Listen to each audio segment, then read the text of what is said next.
Welcome, everyone, to the Information's TITV. My name is Akash Pasricha. It is Tuesday, February 3rd. We have got a lot of news to cover.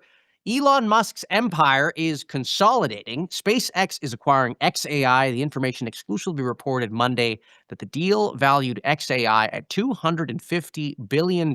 We will break down the mega merger with our reporters and with a top analyst. Palantir reported 56% revenue growth in its quarterly results for the year, and it expects to accelerate growth in the current year. We will break down those numbers for you. And finally, we have a second go at the Disney succession saga. Disney is naming Josh D'Amaro as its next CEO, set to replace Bob Iger on March 18th. We will unpack the news with Martin Peers, our co-executive editor. It is a big show, so let's get right on into things. SpaceX and xAI's mega merger is very much sending ripples through the space and AI sectors, and we are all trying to still piece together how the new entity will operate as a unit. My colleagues late last night published an inside look with a ton of exclusive reporting on how the deal ultimately came together and how investors in both companies are feeling about the transaction.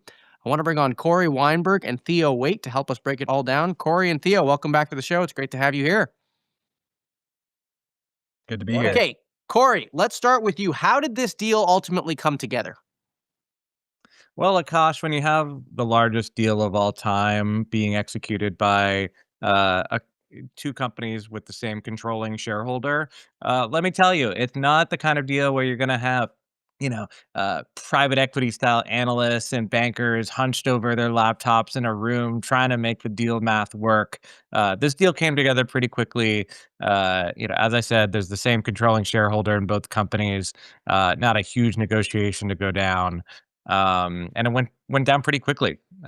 This deal was only, sort of written about and whispered about 5 days ago. And here we are. Theo, walk us through the financial profiles of both of these companies. They're kind of in different scenarios.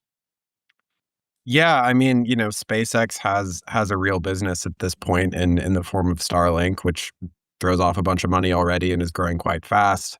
xAI doesn't really have a business yet, so they're in totally different situations here. And I think it's pretty clear that this was the best way to get a bunch of money to fund xAI.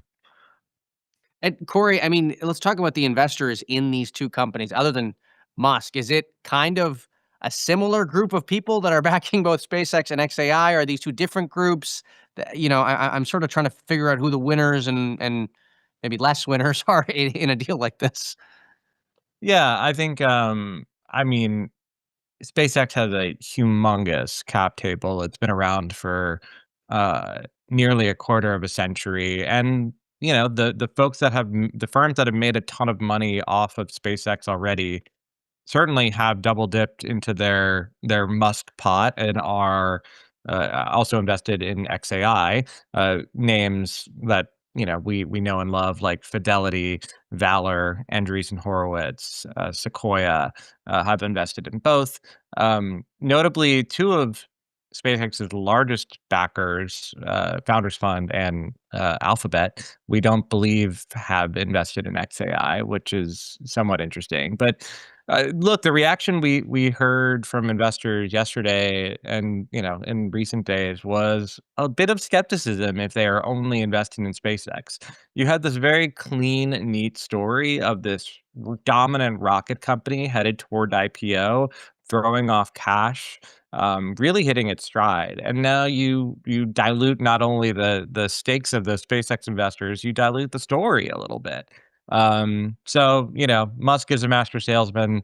I'm sure we already know he's talking about data centers in space and all that stuff. Theo, do we know anything about how these companies are actually going to work together? I mean, synergies in a deal like, right? That's the word that everyone likes to talk about. Are there synergies? Are they going to use the Colossus data center, or how's it going to work? I mean, like Cory said, the long-term narrative is that data centers in space are going to power xAI and power a bunch of other things and, revolutionize the world in the long term. But in the immediate term, it is kind of weird, right? Because you have xAI, which runs a few data centers that are powered by gas turbines and the power grid on Earth, like very conventional kind of data centers. And then you have X, and that's getting mashed together into a space company. It's quite strange.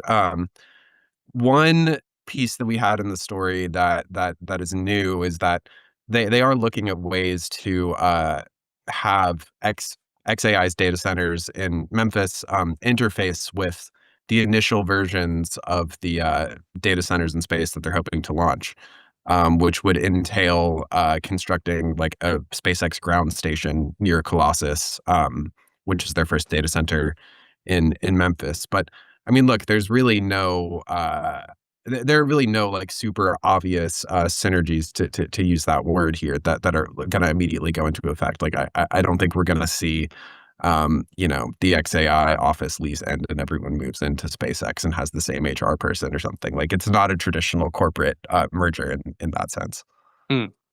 Cory, from the IPO's perspective, I'm trying to think of companies that have given such a long-term vision, or, high in the sky sort of goal around what they're going to build. I mean, are there any parallels that you can think of here? I mean, this is very much an Elon Musk IPO in some ways. I mean, I just wonder if it reminds you of any of the previous companies that have gone public. It's in a league of its own, really. I mean, there's plenty of speculative IPOs. We had the whole SPAC wave. An IPO is often a time where, companies can talk about their biggest dreams. And in this case, like what SpaceX has is it has Mr. Musk, who has really the entire capital markets sort of with his grip. Because look, he's done it before. He has, built the largest electric car maker in the US from scratch.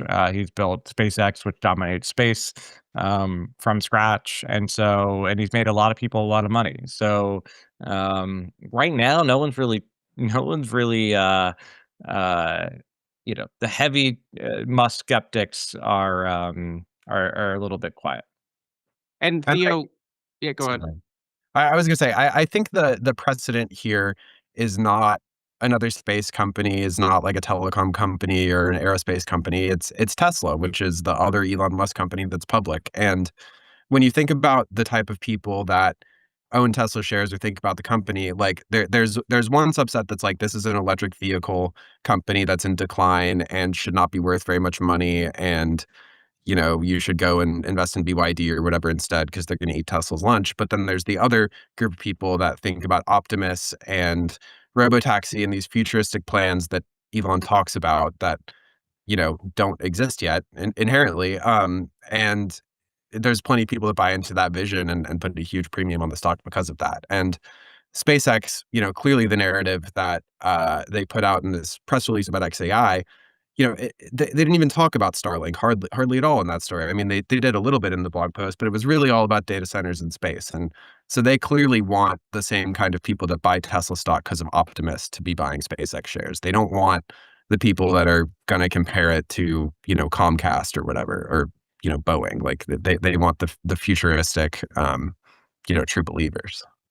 Right. They know their audience.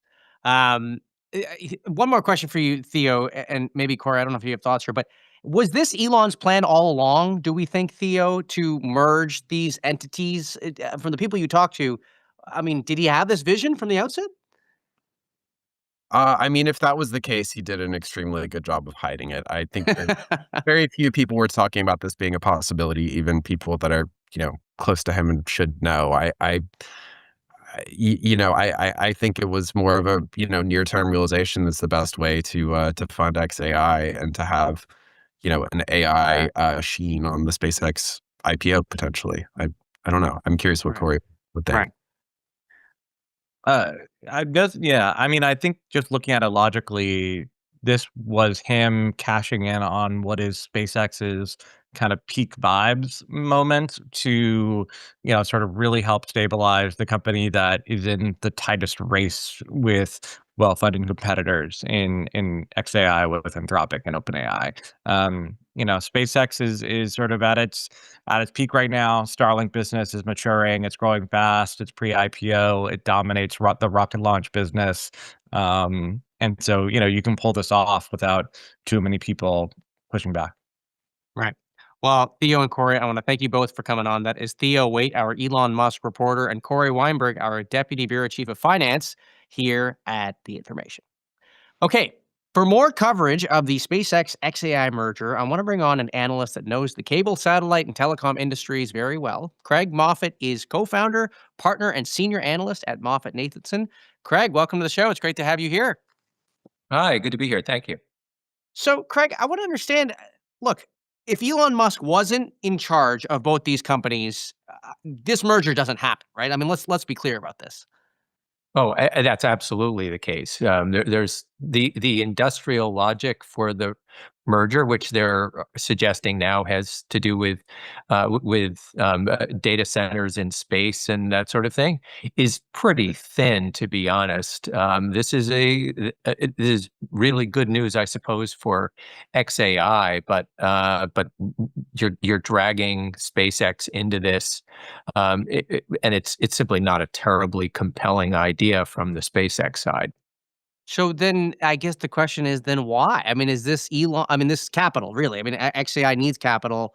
We know that SpaceX has a handle on that capital. I mean, that seems to be the only reason then to do this. That's the only reason. Look, I mean, SpaceX has turned free cash flow positive from what they say. I mean, I want to caveat that by saying we haven't seen financials for the company yet. So we're just going based on relatively thin reportage.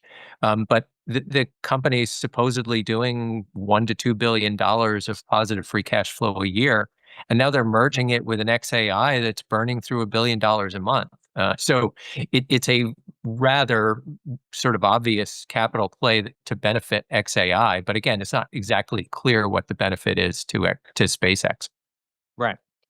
Now, in terms of valuation, and I say valuation because when we think of multiples, I mean, what is a multiple in an IPO like this for a company like this? It's sort of, it's not necessarily rooted in fundamentals. But when it comes to valuation, what impact do you think this merger has on valuation?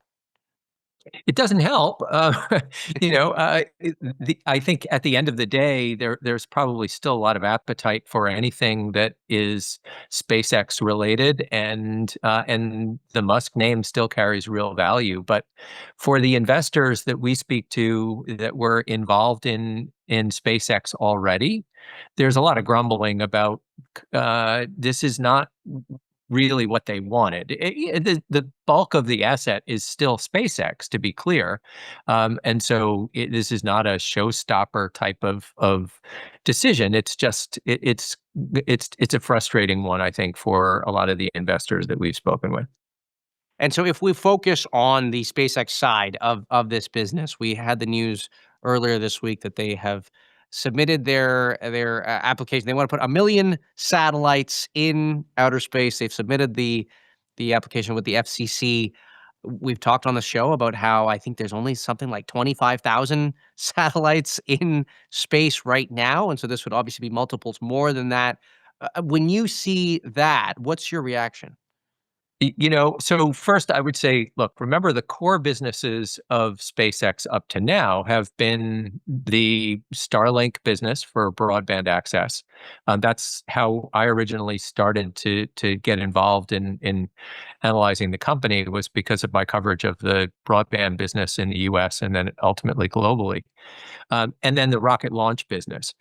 Um, it- First, and I would say the coverage of the data centers in space is provided by my colleague Nick Del Deo, who published a report this morning with Chris Che and Julie Shu, where they just kind of I wouldn't say poured cold water on the idea, because I want to be clear, they're not dismissing the idea of data centers in space. But I think there's a lot of very superficial analysis of data centers in space. They published a rather in-depth report about it 2 weeks ago or something like that, and then a report this morning in response to yesterday's FCC news. And they just a little bit of reality checking here. If you're talking about, based on the expected weight of these satellites, maybe being able to do 60 of them per payload of a Starship rocket. So in order to, and so if you were to get up to 1 million satellites in orbit, and remember, these things have a 5-year useful life, which means you're deorbiting 200,000 satellites a year. They're coming back into the atmosphere and burning up, essentially, or being deorbited and taken out of useful life. So you have to replace them with 200,000 satellites a year. 60 satellites per payload and 200,000 a year means you have to be launching 9 rockets per day in order to sustain the constellation even after it's built. That's just a staggering number, right?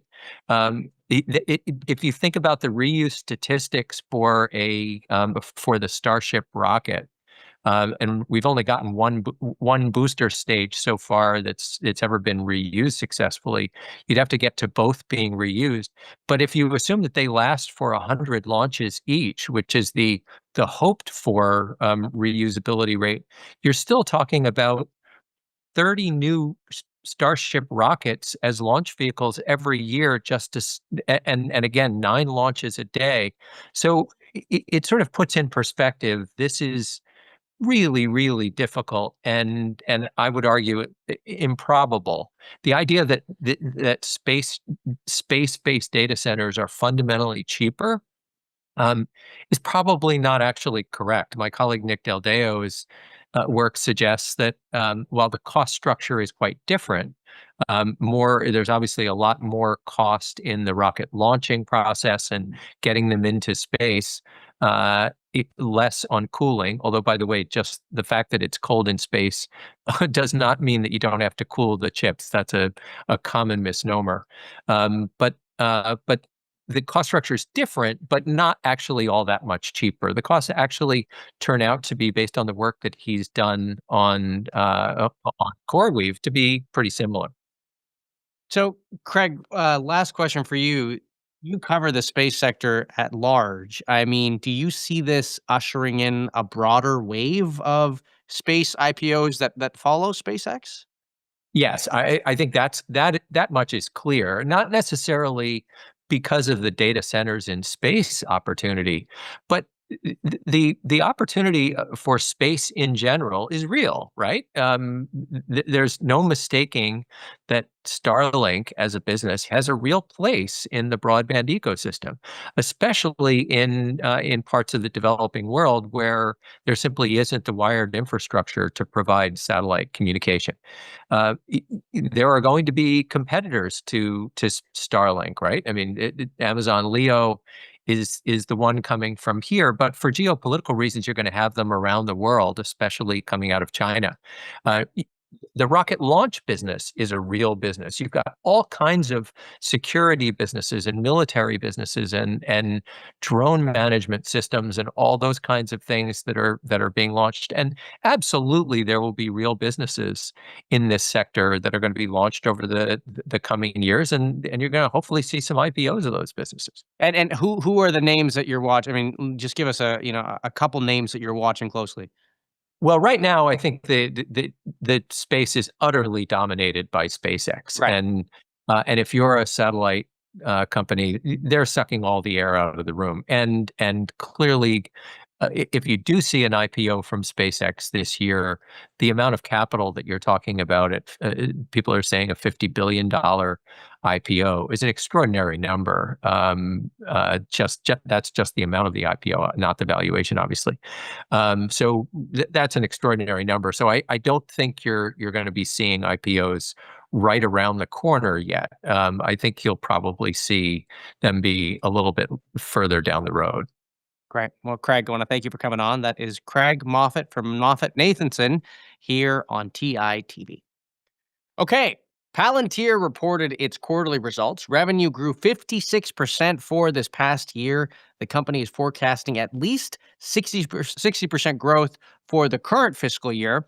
I want to bring on Brent Thill, Managing Director of the Tech Sector Research Team at Jefferies, to help us break it all down. Brent, welcome to the show. It's great to have you back. Thanks for having me. So what stood out to you from this quarter? I'd say acceleration, an incredible commercial business. I think the margins are obviously off the charts when you think about what's going on across the industry. So usually you can get high growth, but it comes at a cost of margins.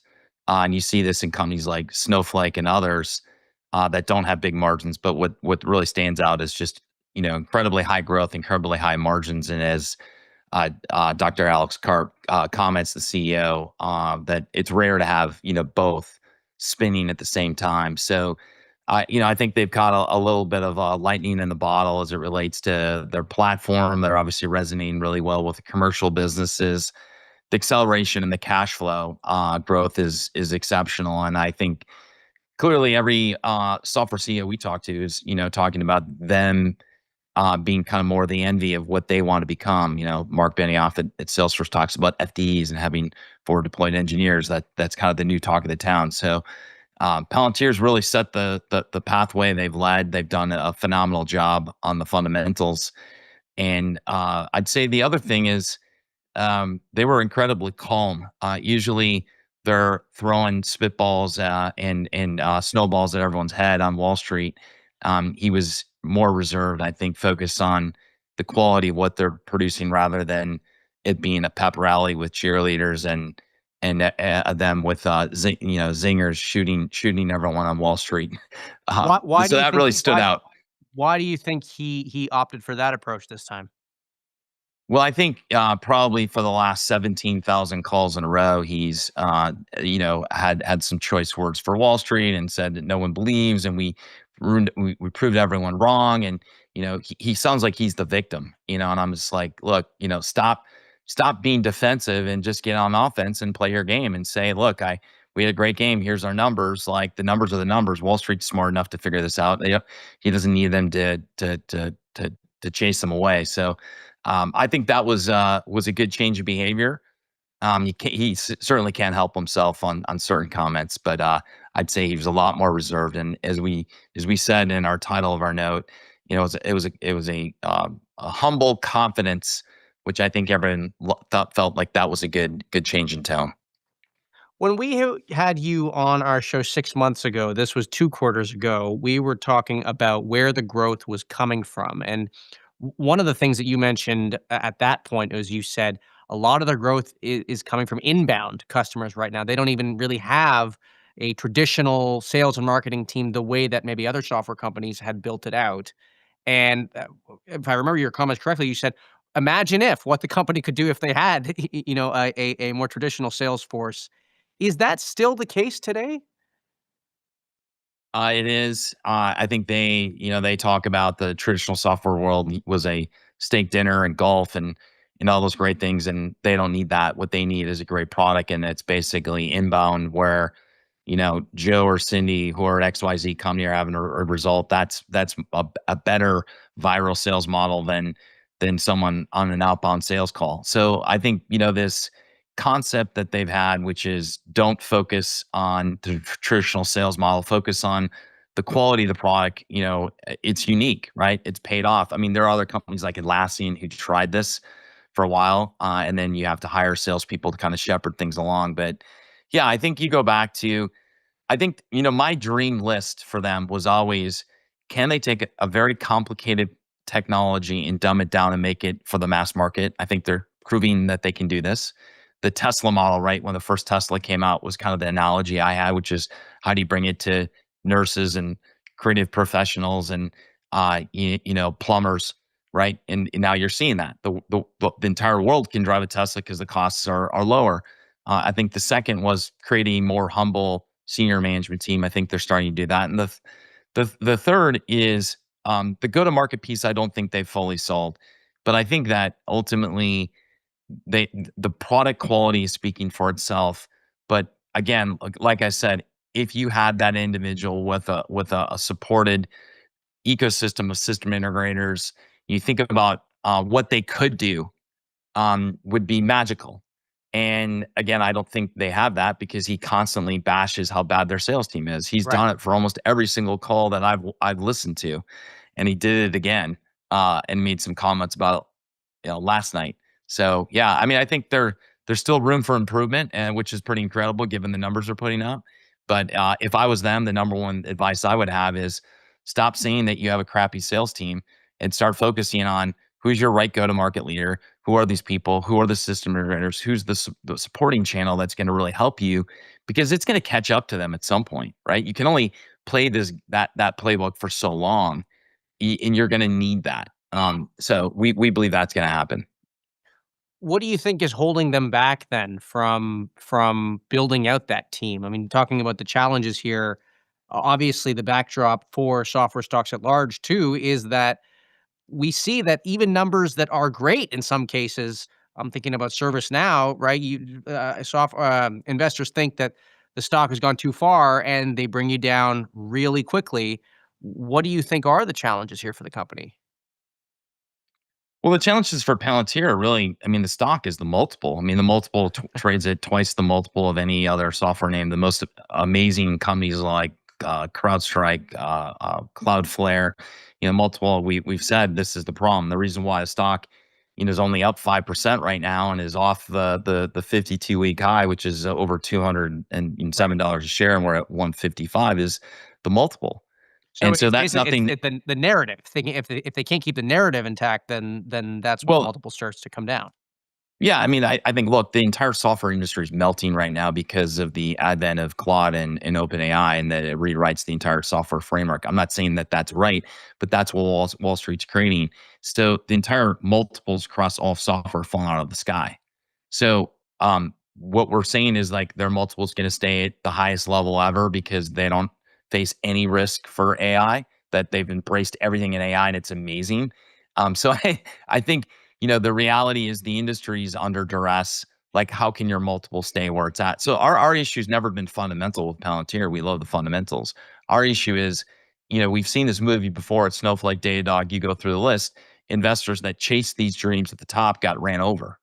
And Hmm. so from a financial perspective on the multiple, the biggest issue is really the multiple. The Right. second is the same concern about OpenAI, Salesforce, and Adobe going to seep into this story, which is if Anthropic can do all these things, why can't they do certain things that Palantir is doing? Hmm. And I think ultimately there's a bigger barrier for software than we're talking about. We have time to talk about. But I think that right now it's multiple driven. It's ultimately, can they keep the results going? And Wall Street hates the deceleration story. The back half of this year is going to be really difficult because the comps get really hard. They get really hard. And so at some point, without a good sales team and a good go-to-market leader, and all the things that he likes to hammer on, can they keep that growth rate going? And maybe they can. The other challenge is he said he's going to take headcount lower at the company. He's going to take the headcount from a peak down 1,000 heads and increase the sales by 10x. I will bet there's no chance that happens. I will bet anyone amount of money that doesn't happen. So, like he's put some pretty big mile markers out there where they want to hit. I don't think he'll hit that. He won't be 10x larger on 1,000 heads lower. No chance. Zero chance in my book. Well, like you said, I mean the blessing and the curse of putting up big numbers is that it makes it a lot harder to Yeah. live up to them next time. There are not a lot of challenges right now other than the multiple and can they keep the mo going. There's really not a lot going because right now the software industry doesn't have a lot going for itself.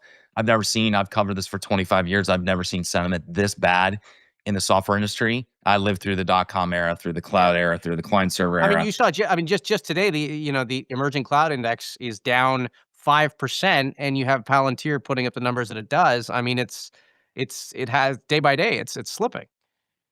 Yeah, I mean, it's like what I think the worry everyone has now, are there going to be 3 or 4 defining software companies on the planet? And right now there are 100, and maybe the 95 of those go away. That's the worry, and that's the way Wall Street's treating this right now, which is we're going to literally have Google, Amazon, Palantir, and a couple others left. And I hope that world doesn't happen. But I think the world and the view that Anthropic CEO is painting, that we're going to have, this just a few elite companies and then a bunch of like really bad companies. I hope that doesn't happen. And I think everyone is starting to subscribe to maybe this world happens. That's not good for any of us. Well, let me ask you one more quick question before I let you go. And then, so in a world where OpenAI and Anthropic go public, then, and we don't know what's going to happen with their share prices, but the narrative is there certainly with those companies. I mean, do investors having exposure to those companies like that, does that mean, a further drawdown in software stocks then?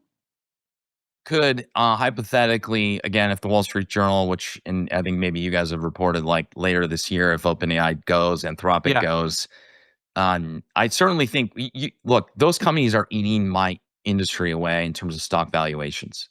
And as they go public, the chances that is there further erosion in the rest of market cap across the industry.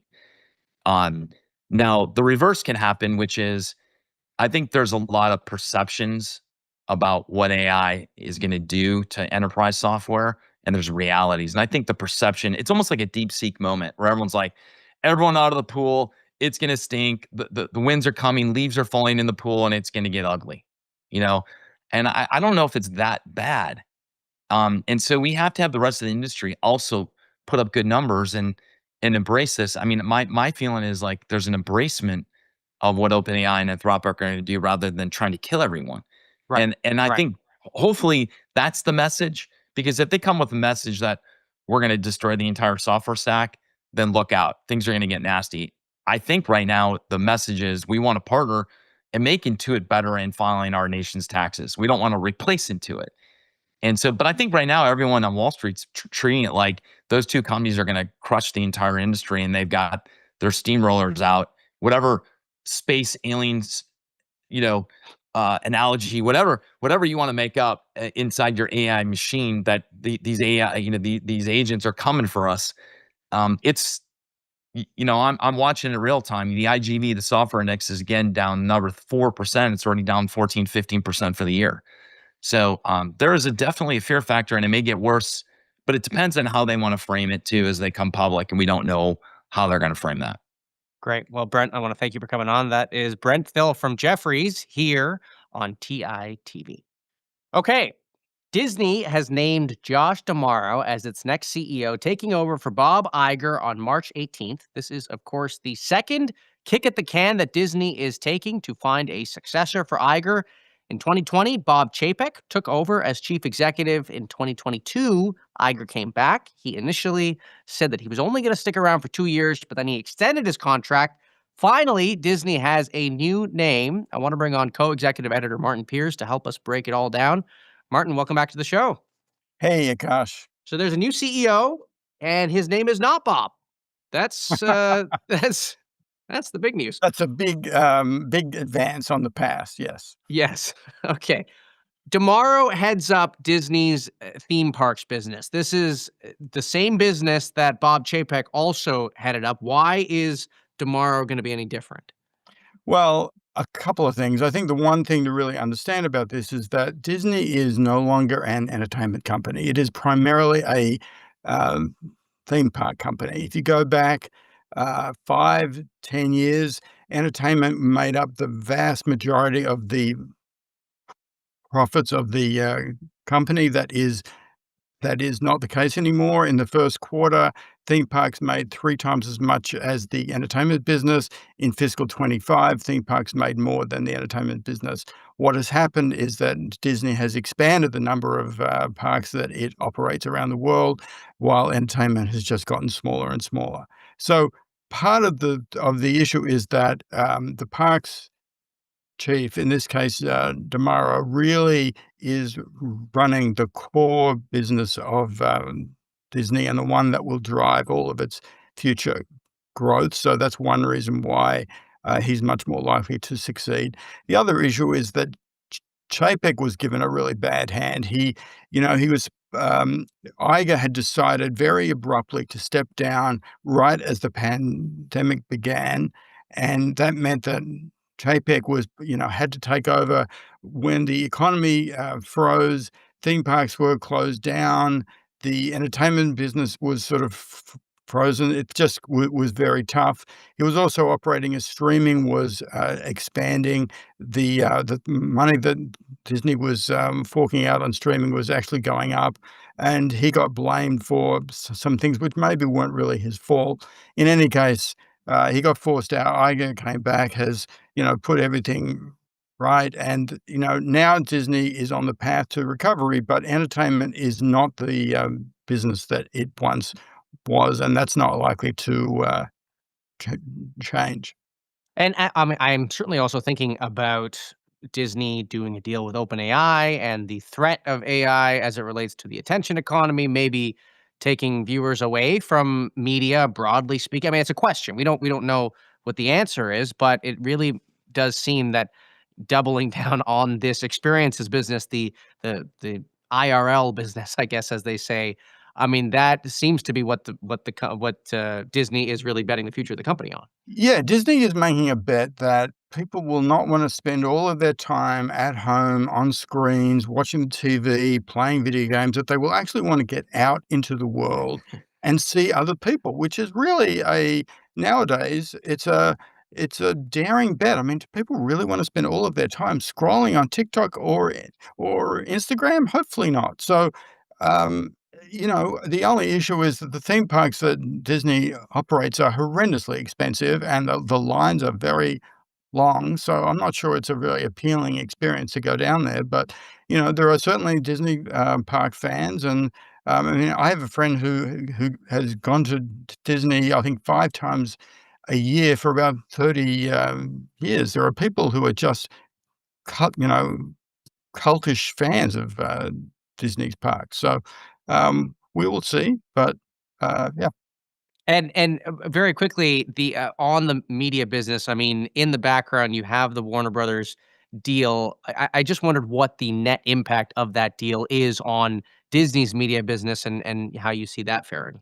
I think the impact is to validate the value of the entertainment business. It really puts I mean, Warner Brothers was trading around $9 for a long time. I think it's going to be acquired at about 28 or 30.